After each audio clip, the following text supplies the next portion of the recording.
what happens is that you're not so concerned about how long something is taking. You're just really enjoying and you're sitting in the moment, right?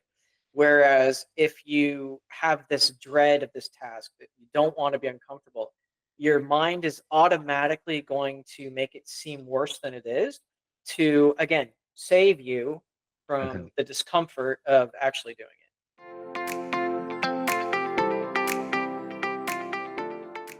Well, it's been another week, and now it's time for another episode of Hard Hat the CEO.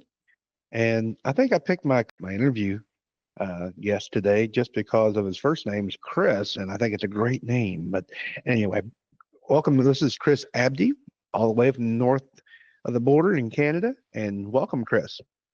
Oh, thank you for having me, Chris. For those listeners, what you're going to get in this episode, we're going to talk about procrastination and how to overcome it because Chris is a procrastination coach. And it's not about how to be better at procrastinating, it's better at how to overcome it. So, Chris, tell us a little bit about yourself before we get started. Oh, sure. Give the short version, I guess. My main focus is procrastination, and I do want to start off by saying, it's not that you're broken, it's not that you're lazy, it's not that you need fixing. It's just programming that at one point served a purpose or helped you, and maybe it's just not now. Um, I was a master procrastinator myself. Have a couple of really interesting stories about that, but for sake of brevity, yeah, it's just my job actually is to put myself out of a job and just help give you the tools to overcome procrastination and really just move on and live the life that you want to live. Is it, I know you got some programming stuff. Is that, well, see, not necessarily hard to do, but like you said, is it creating like habits, different habits mainly? Habits are great, but the first step in overcoming procrastination really is to understand the why you're doing it. Okay. Um, Many of us forget that, and I mean that there are many tools, there are many programs, there are many ways to build habits to push through. But when you're fighting against your almost like your core, right? Right. Then it's always difficult, and you're always kind of pushing that uphill battle. And it just becomes so much easier when you understand really why you're doing it, and then possibly even getting rid of that why, and then you know um, making everything go forward. Let me give you a tangible example of that. Sure. I like that. So in my own life, I don't go to the gym. In my garage, I have an exercise bike and some weights, and I try to do some form of movement, right? And so my daughter gets out of school in the summer, and all of a sudden it's I'm up in Canada. We don't see the sun too much, right? So I want to spend time with my daughter. So there's my excuse to not do it until the fall when she's back in school. No problem. So fall rolls around, getting up at 5:30 in the morning, heading out there, doing some reps and some moderate exercise.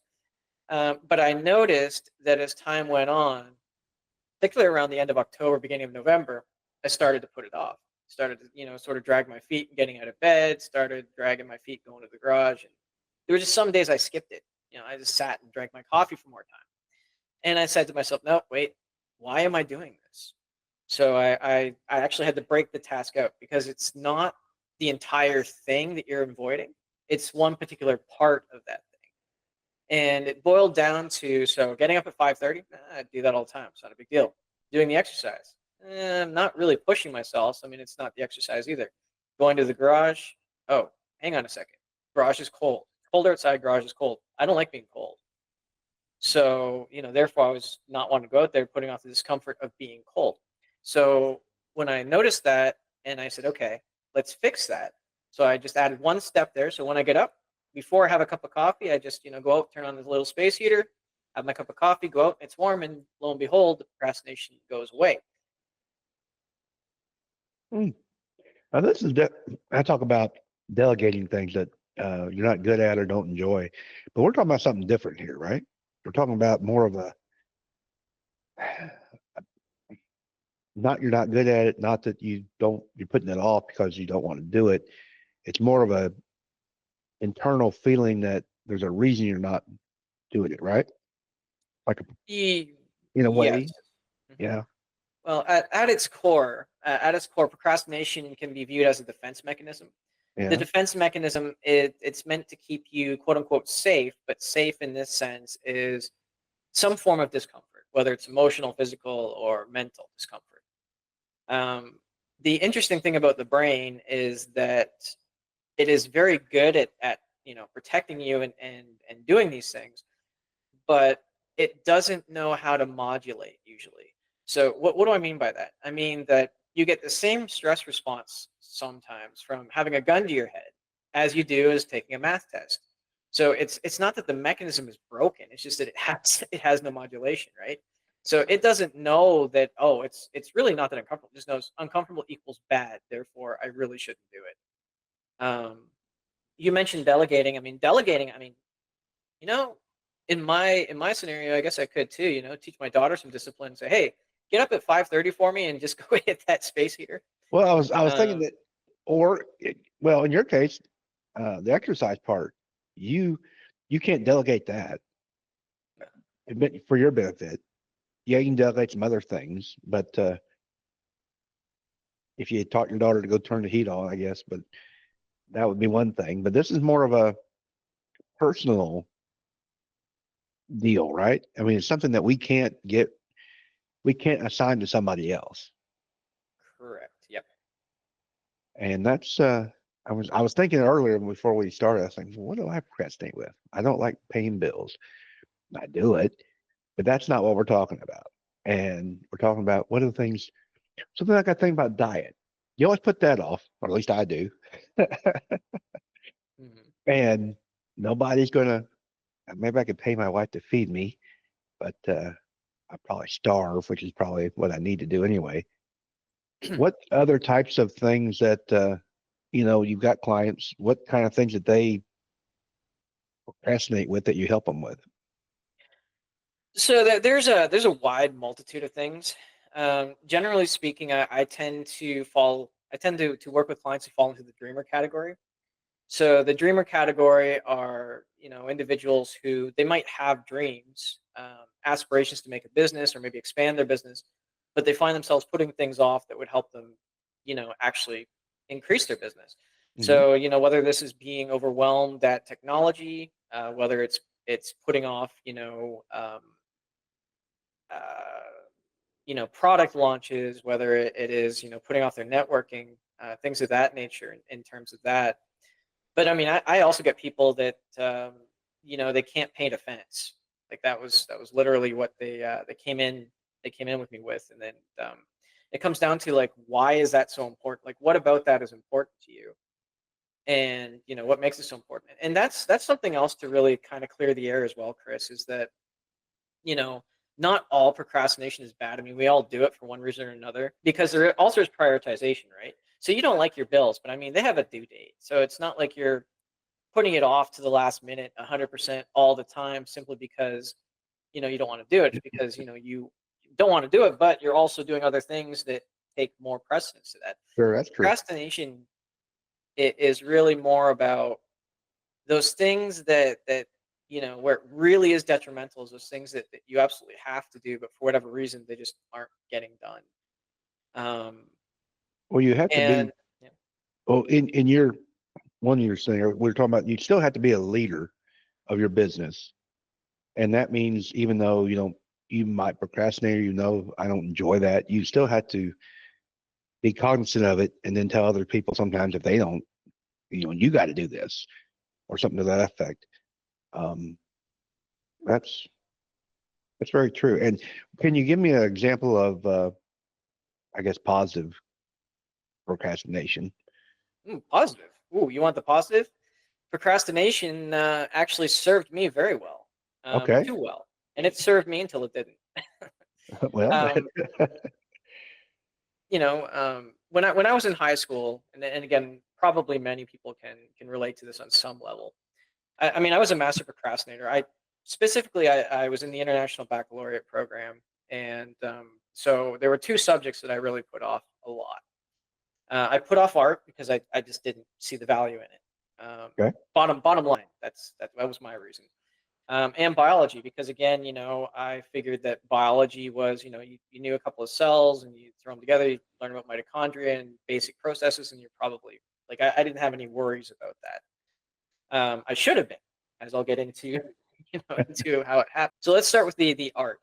So the art project, we had 2 years to do 12 art projects. You know, they're supposed to be well thought out diagrams in books, notes, you know, inspirations, thoughts, feelings, blah, blah, blah. Um, and so I chose to do all, and then this is all in public record, by the way, because for our last art exam, we actually had a mock um, like exhibition that went in, like it was publicized and it was public in the Tico Times. And what happened is that I did all those art projects in the space of 8 hours. I just slapped them together and said whatever, and set them up. And my saving grace was the proctor and the person who was evaluating came from a different school and had no idea who I was. Neither did my art teacher because I never went to class, but that's a different story. Oh yeah. Um, so, you know, he comes in and he just starts looking. He's looking at the other art pieces. He gets to mine. He's like, wow. He's like, and then he just starts explaining them. Like he doesn't ask me anything. He just starts going in and starts, you know, saying, you know, I really love this and how you used unconventional materials, but you didn't go too far off the rails with it. And I was like, if you only knew, man. I mean, if all I had in my garage was duct tape, that's what you'd be getting, man. I didn't say that. Sure, but And yeah, and my saving grace really was that, you know, he said, you know, this is reminiscent of pathetic art. It's like pathetic art, pathetic art. Hang on, can I use this? Can I use this? And I came up with, well, it is pathetic art because, you know, in today's society, we're all striving for perfection. So does that not make perfection the new mediocrity?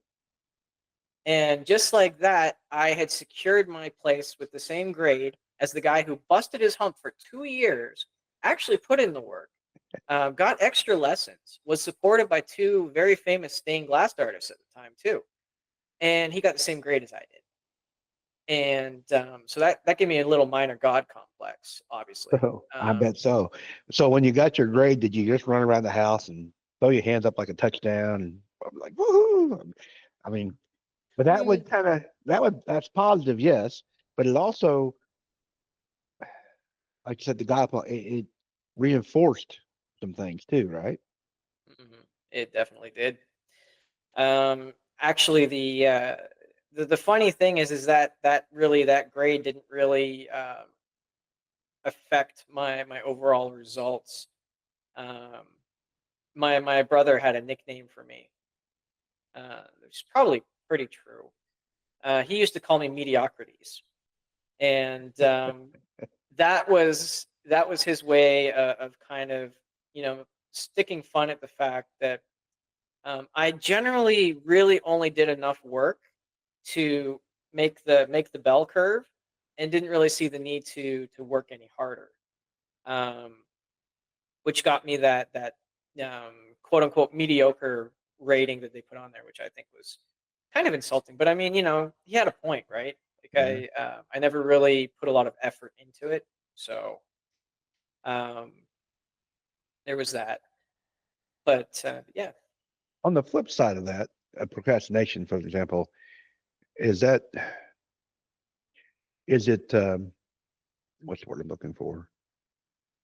Obsession? The opposite of procrastination. What would that be? well, the opposite of procrastination would be precrastination, and that's an interesting one. Okay. Yeah, that's an interesting one. I don't deal with too many of those I wouldn't think types of so. people. I was kind of struggling to figure out what it would be.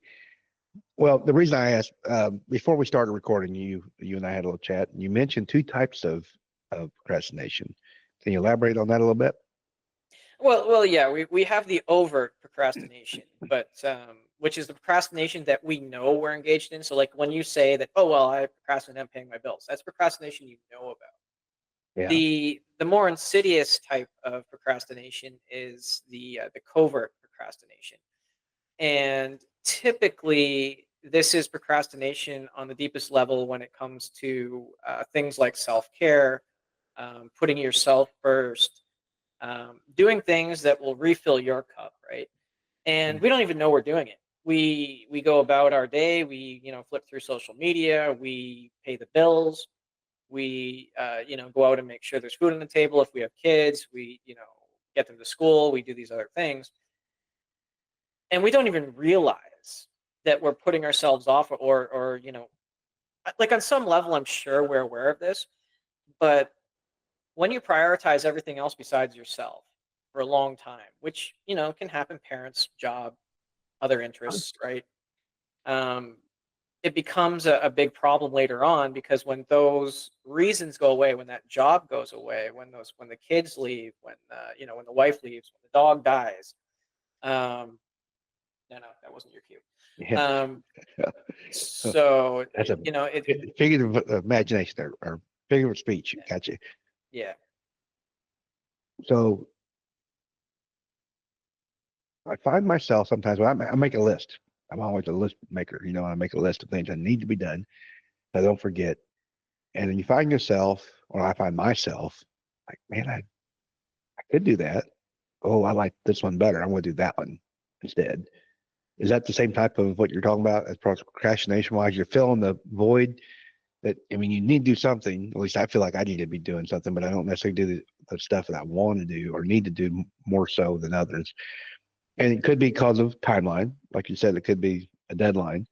Um, is that kind of what you're talking about as far as, Um, a little bit. It's yeah? not all about timeline though. It's a lot about energy too, because a lot of people come to me Hmm. and they say, "Chris, what's going on?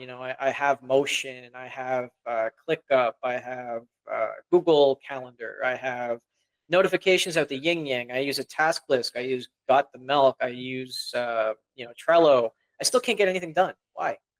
And the thing is that you have to understand what you were talking about too. You said that you tend to do the tasks that you kind of get more enjoyment out of first, right? Right. Rather than do the tasks that are boring. And that relates to your energy levels, right? So you have to identify, and it goes back to why you procrastinate in the first place. I mean, you've got energizers, which are the tasks that you like doing, which uplift you, make you feel happy, maybe you enjoy doing them.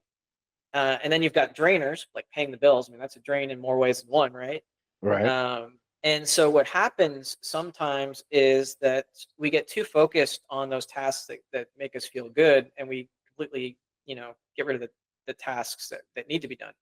One of the ways to sort of handle that is to sandwich it. The popular kind of turd sandwich sort of deal is you kind of do something you know that you like doing, and then you do something that you know is going to be draining for you, and then you do something else that's going to pick you up again, and that I will got you. kind of sandwich the tasks, and that could be one way to kind of get around that. Does time of day or does the time of day make a difference when you do that type of stuff? Oh, Or it even definitely does. sunlight? Yeah. So Yeah, the, in the morning, now, is that depending on the person or just the morning seem to be better for people or how's that? It's just individual. it is very individual. My wife is very much a night owl, and I'm very much a morning person. Causes a lot of spats, Uh-huh. but if you have to really understand. So one of the first things that I do when you start working with me is I ask you, well, how well do you know yourself? And the truth is that most of us don't know ourselves that well. We say like, oh well, yeah, I want to get all the, eat the frog. I want to get all the bad tasks out of the way in the morning, or all the Right. ones that I don't like right in the morning, so that I have the rest of my day free.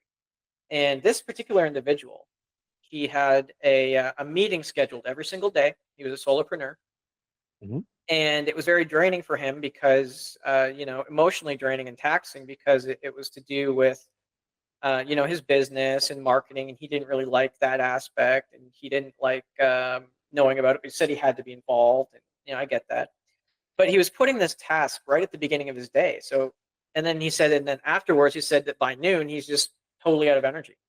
It's like, well, why don't when are you the most energetic, and when are you the most available in a clear headspace?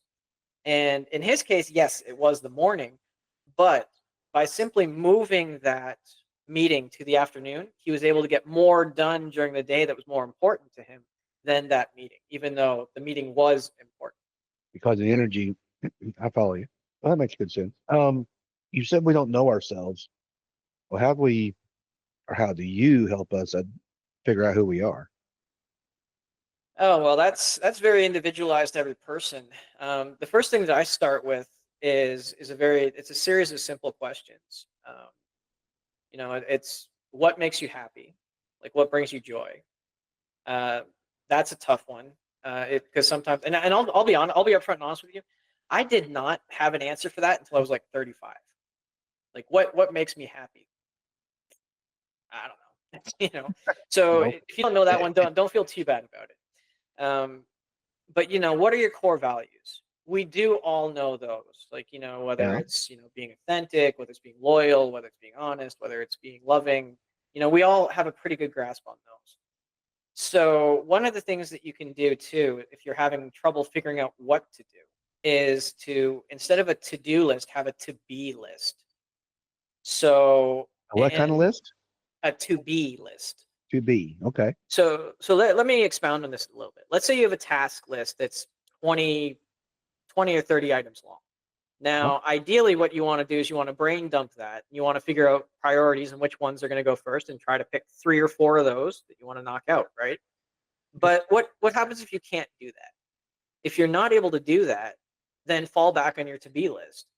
So, maybe my to-be is in my business to be authentic and um, to grow and to do these things. And so, but I want to be a kind, you know, um, respectable business, right?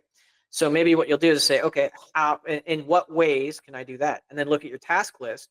And once you've identified those tasks that directly correlate to your business being, respectable and socially responsible and things. Just as an example, I pulled it out of the air. No, go right ahead. Um, then you'll see that those tasks all of a sudden highlight themselves. You don't even have to go through and say, oh, well, is this one more important than this one? When you mention values, I did an example. I did that years ago. And so those who don't know that answer or want to do it by themselves, they can find a list, go Google it. What's a list of values? Give me X amount, go chat TP, give me 100, for example. And then you go through the list and you mark the ones that you think, oh, you just feel, yeah, I'm like this, I like this, I like this. And then, but you're going to have more than, say, 5. You're probably going to have more than 10. So then you start going through, and at least this is how I was taught to do it. Then you go through and say, okay, obviously cross out the ones you think are duplicates or mean the same thing to you. That would be the one, and pick the one that's most feels better to you. And then you're going to narrow it down. And then finally you get down to that last, and you have to pick the fine ones. And the way I did it was I said, took 2 and looked at them and said, okay, which one of these 2 is more important to me? And I crossed one out. It's like, okay. Then I go to the next one. Okay, of these 2, the first one you already picked, which one's, and then I might even cross out the first one now and go with the third one, so on and so forth. But that's how I ended up doing it. I'm sure there's probably other ways, but is that kind of the gist of figuring out your values? Oh, for sure. Yeah. Figuring out your values, like what's important to you or how things make you feel. Sometimes we don't know what to label our values. So Yeah. we'll start out with different questions like, if I found a wallet in the street and I returned it, how would I feel? And if I kept it, how would I feel? And then Mhm. you can sort of, go that way. And again, it's Oh, not about trying to self-judge or judge certain behaviors. It's about understanding how you work. no, actually, yeah, I understand how you feel and what's most important to you, and can that change over time? I think I like. Yes, that's what I was thinking too. It can change just with your experiences and so forth. Well, your core values, like who you are as a person, Yeah. when you come into the world, whatever you choose to believe on that aspect, um, those values don't really change over time. Like the core values are going to have about 4 or 5 of those that they Yeah. really don't change over time. But I yes, see. depending on your situation, your more important values will change and shift over time. Like before I was a parent, my biggest value was, relationships with my wife and work, right? But Sure. then when the baby was born, and this is where we get into a kerfuffle, right? Uh, the baby, the baby comes first. It's all like, and the ego. You Oh know, well, oh the ego. Like no, my core value, like my value just shifted from I'm now focused entirely on my spouse to I'm now focused on the baby and what's best for the baby. To hell with the sure. relationship with the wife now. Yeah, I know. Like it's it's not the world's most I guess efficient way or things that Right. happen, but they just happen naturally over time. We tend to gravitate to those what's important to us at the moment. I want to get into my assistant gave me a list of information about you, and there's something that's been glaring at me. I look at all these notes here, and there's one power hour. Tell me about the power hour program or what that involves. I'm thinking an hour, that's not bad. If it really gives you, you got momentum as well in there. But Mhm. what's the power hour? So the power hours is really like a way for you um, to really get a jump start on things, right? So I tend to do things a little differently. My discovery process tends to last between an hour and a half anyway, before you get to that point.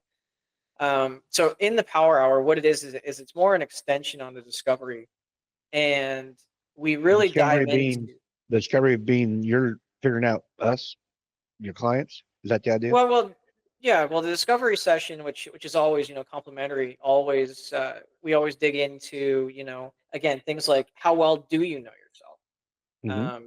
Do you know your energy levels when you're most energetic, when you're not? Do you know which tasks drain you and not drain you? Have you gotten, like, how granular have you gotten? Like, do you Sure. know why this task is a drainer for you? Like my example with the exercise. Like, do you know why it's a drainer for you? And sort of what's really blocking you from doing what you want to do? And sometimes that's not an easy question to know because I we see. we don't know what we don't know. Right. So really, the power hour is about diving into that and giving an outline, personalized outline based on you and your needs and what you want to do. How you can start to really dive into that, really understand that, and then move forward in how you want to move forward. I know that I have I'm part of a mastermind group, and we talk a lot about the book Men Are from Mars and Women Are from Venus. Are men and women different when it comes to procrastination? There are some key differences. Um, and again, it's very broad generalizations because everybody's different. Oh, sure, and But and the book is that way too. But you got to yeah. there's some correlations there. Oh no, there are. Women tend to be um, more. They, and again, this is just through like evolution. I'm not pointing any fingers or anything being different, but um, they tend to be more distractible than men, um, which can go because they tend to be more emotional. And again, this is something that is switching over, right? Well, you put Um, a man in front of a TV and try to get him distracted. He's focused. yeah, that's the hyper focus, which we do see in other things like ADHD and things like that. But Yeah. when we're talking the main difference between men and women, um, women tend to see things in a more complex manner, where men tend to try to get really down into the core of things. And again, that's a very broad generalization. Oh, Um, true. very, very broad. Now, my wife likes to tell me that I cannot multitask, and I agree with her.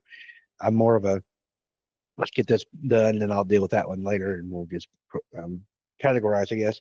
Whereas she's obviously able to multitask a lot better than I can. Mm. So, Well, there's a lot of myths and misconceptions there, though. I right, mean, multitasking is theoretically not possible. You can only really do one thing at any specific moment in time.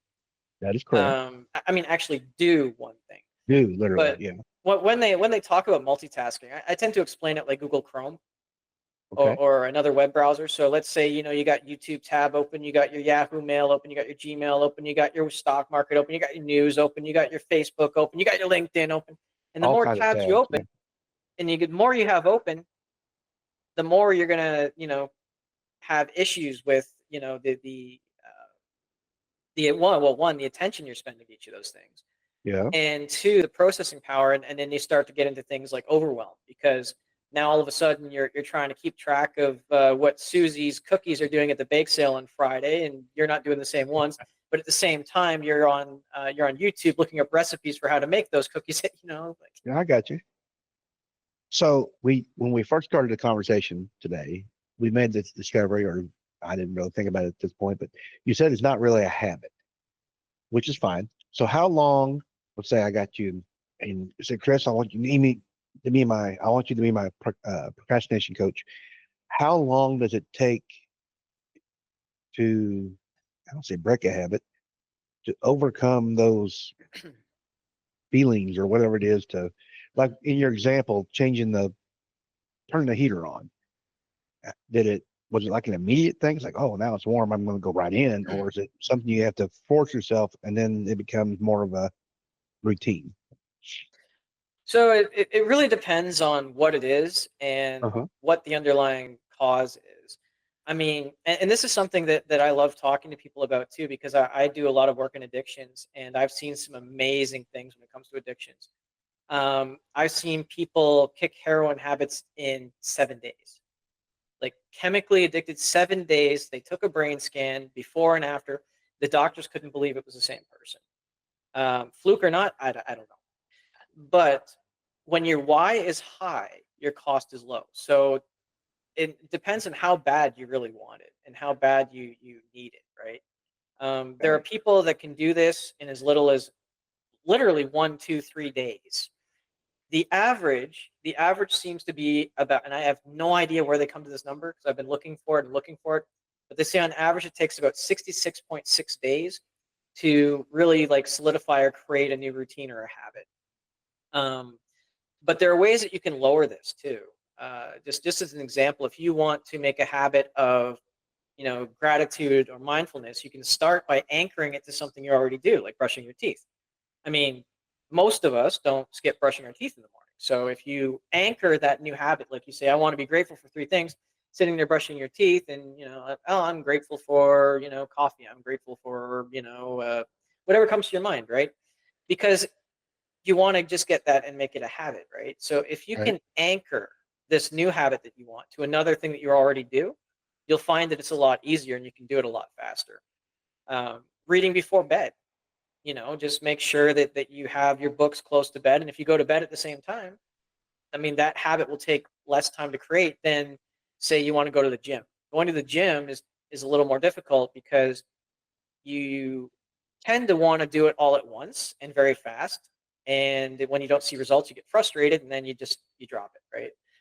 um, but yes, I mean, it can be as little as 1, 2, 3 days, can be as long as well, I guess there is no real length. It's like what I told you before, Yeah. near the beginning of the show. When we have things that we want to do, but it's not really in our wheelhouse, we don't have our why, we don't have our reason to do it, then building the habit we might be able to do. But the minute we stop the habit, which is interesting, because a true habit, when you stop it, you should be able to pick it right up back right away. Yeah. But when you're making something and you don't know the reason for it, or you don't have your really high why, you skip 2 days of exercise, and all of a sudden, you've been working out for 6 months, and you skip 2 days, and all of a sudden you're just not getting back into it. And I mean, that was a pretty heavy habit you had.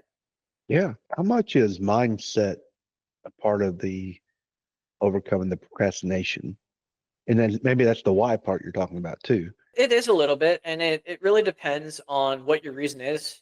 So, I mean, we've got, the perfectionists, we've got the warriors, we've got the dreamers, we've got the crisis makers, we've got the fires.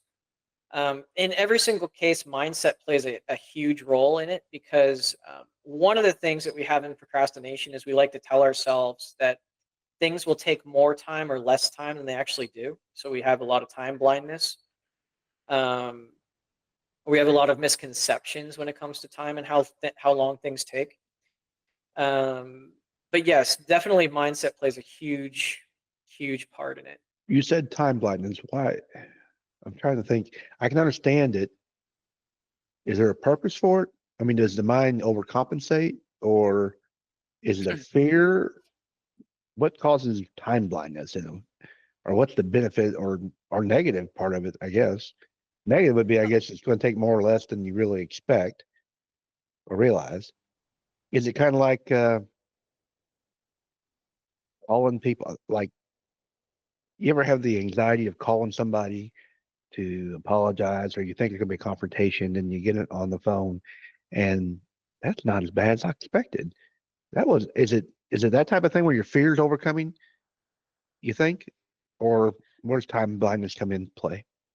Um, that would be more of like a fear and like a validation thing. Time blindness really comes in when you when you hyper fixate on certain things or you enjoy certain things. Time flies when you're having fun. Right? So what happens is that you're not so concerned about how long something is taking. You're just really enjoying and you're sitting in the moment, right? Whereas if you have this dread of this task that you don't want to be uncomfortable, your mind is automatically going to make it seem worse than it is to, again, save you Uh-huh. from the discomfort of actually doing it. Sure. At what point do I have to say, and your clients, at what point of procrastination do they say, damn, I think I need a coach? Is it, is that, is it like it's causing lots of problems? And then they finally realize, man, I need some help. Or I'm just wondering. Well, ideally, what it is somebody's recognized that they want to move forward and they just feel kind of stuck and they realize they're putting things off. Yeah. Sometimes, so right now I have about a 60-40 split. 60% of the time, people are coming to me because straw that broke the camel's back sort of scenarios, right? Where Got you. they're putting things off and they've missed out on projects or they've missed out on deadlines or they've maybe they're not getting out where they're supposed to go and do. And then 40% is more, I'm feeling like a little unfulfilled in my life. Um, Hmm. and I know what I could do to feel better, but I don't have the time to do it, which is a complete fallacy. There Sure. is always time. I mean, now, and that's not to say, and I hate this. I really hate this saying, and Yeah. it's we're gonna make time to do that. No, you don't make time. There is no You, making you, you, time. you can't. And as soon as you say that, as soon as you say I'm gonna make time to do this, guess what? It never gets done. Why? Because your brain's saying, how how do I make time? You idiot. How do I make time? you know? So we just change that a little bit. We say we find time, right? And there's so many things that we don't even realize we're doing on autopilot every single day that eat up so much of our time. And I've been guilty of this too. Sure. How many times well, not now because I'm trying to avoid it, but how many times in the past did I say, you know what, I want to take a 5 minute break. I've earned it. I've worked for 2 hours. Pomodoro technique. Way to go. Yeah, it's good. But then I start scrolling into the, Instagram videos or whatever, and it's like reel after reel after reel after reel. Oh, what's coming next? And then you look up at the clock, and it's like, that 5 minutes has turned into like an hour. Hmm. So we just get this stuff, and it's really mindlessness. Um, Pamela Dangelheimer actually, yeah, told me about this one. When we do these things, we're mindlessly spending time. And it's a form of avoidance, a form of escapism. We don't do it on purpose. Well, Daydreaming. hell, some of social media is designed to get the Oh yeah. mindless, yeah, get addicted to it. Oh, But daydreaming, it is. yeah. It really is. But you said And daydreaming. oh, daydreaming. Yeah. And this really comes, when you're not focused on a task. See, there are four levels of competency. Give a Okay. little background so that what I'm going to say is going to make more sense. The first level, you've got unconsciously incompetent, which means you don't know that you suck at it. Not to mince words. You're Yeah. consciously incompetent, which means you know you suck at it. You're consciously competent, which means that if you focus on it, you're going to do a good job. And then there's unconsciously competent, where you've gotten so good at it that you can do it without even paying attention to it. Now, contrary to popular belief, when most people go out and they want to learn a new skill, they're going for that unconscious competency. But that's actually the wrong thing to go for.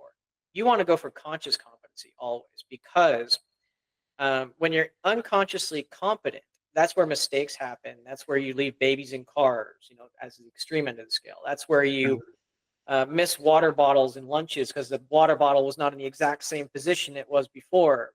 Um, or, you might, miss shampooing once or twice because you're thinking about the latest, movie you want Something to else. watch or something, right? Well, I've done that. Um, It's like I get out of the shower, I'm doing my thing, and I look up and say, I didn't wash my hair. What the hell? And I hop back in. But but those type of things you're talking about.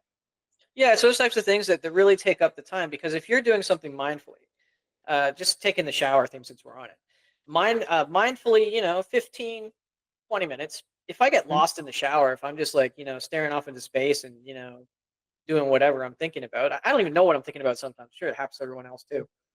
But, 30 minutes goes by and it's like, okay, hmm. that was a little longer than I intended.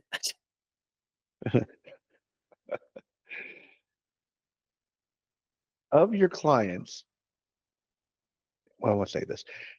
Everybody, I would say everybody procrastinates in some way. Mm. And I think that's probably a fair statement. But the people that reach out to you, are they business owners, professionals, or all the above? Who reaches out and realize they need to move forward, or they want to, like, they need some help to make something else happen or move to the next level? They know that they're procrastinating and causing them something like that. You have a niche that you, I guess, serve. I definitely serve small business owners and actually university students more than anything else, because right now procrastination for university students looks like not wanting to finish their exams, or not wanting to finish their work because they're worried about AI. They're halfway through like creative writing, they're halfway through programming, they're halfway through search engine optimization or whatever. And they're like, well, what's the point? In 2 years, I'm not going to have a job. Um, or Hmm. and again, the other half of that is business owners who are putting off maybe getting into AI or looking into it, or again doing things. So it's a pretty even mix right now between those two groups. So business owners and students. Well, after we're tying this up here, this is one of my favorite discussions.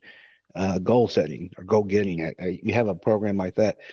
I've heard different versions, and I like to hear yours. Some people say set goals and shoot for the moon, or shoot for the stars and get to the moon type thing, versus making them realistic and not disappointing. I want to know your version of how do you set goals and make them, I don't want to say realistic, but make them powerful enough to really engage somebody to try to strive for them. Oh, that's a very it's a very personal thing usually, but the way that I do it is there is no limit to expansion. I mean, if you want to aim for $100 million a month, aim for $100 million a month. But I mean, if that's what you really want to do, you want to break that down into small steps as possible. Like no other step is harder. I mean, the saying is the first two steps that are hardest when they're talking fitness. What two steps are the hardest? The first two steps are the two steps you take out the door to go to the gym, right? Right. So having small steps towards that big goal is very important. Um, because you want to have some progress, because if I just say that I want to make $100 million a month or whatever in revenue, you can say that, but what has to happen before you get there? You have to make one, you have to make two, you have to make seven, you have to make 100, you have to make a Right. thousand, right? So whatever you're looking to do, shoot for the moon, dream big, because there's a lot of that in the world today, that part of what kills our happiness is that we're not dreaming anymore. We're not shooting for the moon. We're stuck in these limiting beliefs because we're told that it can't happen or it's not going to happen, and we play that over in our heads over and over long enough, and we believe it, and it's become self-fulfilling prophecy. So it's really a balance. You need to know what you want to shoot for and always be striving to get better, right? That's what you always want to do, is always get better. and then set those goals, and if you don't make the goal exactly, you can adjust, right? um, Whenever you have a goal set, depending on what the goal is and if there's a time frame on it, I like to do 30, 60, 90 check-ins. So after 30 days, say, okay, this is my goal. Where am I at with this? What have I done so far? And celebrate that progress. Say, well, I didn't hit 100K this month. I hit like 95, whatever, right? And so next month, my goal is going to be to hit 95K. Now, why did I do that? Because we already know that you can hit 95K. And so if you hit 95K and your goal is to do that, then it's almost like in martial arts where in order to break boards and punch through bricks, you have to aim past the brick. You have to aim past the board because that's where your energy is. Most people who first try to break a board or break a brick, they aim for the brick, And then and stop, in and theory. then the majority of their energy is actually stopping before they hit that board or the brick. And so that's why you have those big goals and those big dreams. So Yeah. then you smash through them, right? On that analogy of not really analogy, but example, when you're punching through a board or a brick, are you envisioning the other side when you do that punch or kick? You think? No. Well, I mean, everybody's different. For Yeah. me, it was more about almost allowing for the possibility that my arm could stretch infinitely. I mean, I know that realistically it's not going to, Right. but if I allow it to just go as far as it's going to go, then I hit the board, but it keeps going as far as it And goes, go. and then I Visually. know. Cool. Well, Chris, how would somebody who's interested in overcoming procrastination or anything else that you coach on get hold of you? The easiest way is probably LinkedIn. I'm the only Chris Abdey on LinkedIn, so I'm pretty easy to find. Sure. Abdi is Abdey. That it is. Well, mine is Gilman. But anyway, I did a Google the other day and I found out there's an actor named Chris Gilman. So anyway, yeah, your information will be in the show notes down below. Actually, subscribe and like all that good stuff. I sure appreciate your time today, Chris. It's been Oh, a pleasure. And if you'd like to do that, Chris is below. I'm also below going to have a workshop, and you want to sign up for that or talk to me about some other things that you've heard in this podcast or previous ones, go ahead and sign up down below, and you'll get we'll start the conversation. Chris, you have a good day. All right. yeah. Thank you. All right. Thanks for having me. Yep. Everybody else have a good day as well. Talk to you later. Bye bye.